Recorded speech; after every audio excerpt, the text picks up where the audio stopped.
My first Tour de France was in 2005. I started quite late at the age of about 28. Everyone told me you can't believe how fast it is and how many people there are, and not only is it the most competitive with the deepest quality field, the most competitive field to race in, therefore the hardest to win at, it's also goes far beyond the sport in terms of the public, the spectators, the number of spectators, but also the type of spectators.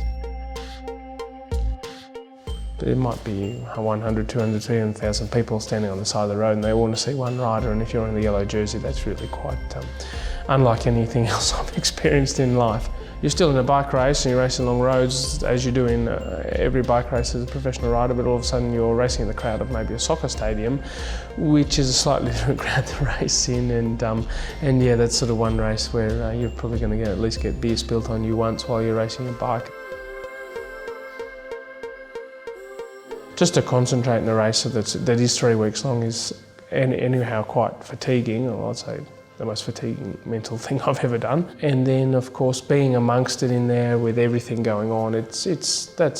difficult. And of course in a race you're riding a bike, you're riding along a road 40, 50, 60 kilometres an hour, 80 kilometres an hour on the descents, and at any moment of course lacking concentration can be an accident or something, and that can be the difference between being in the race and being out of the race injured.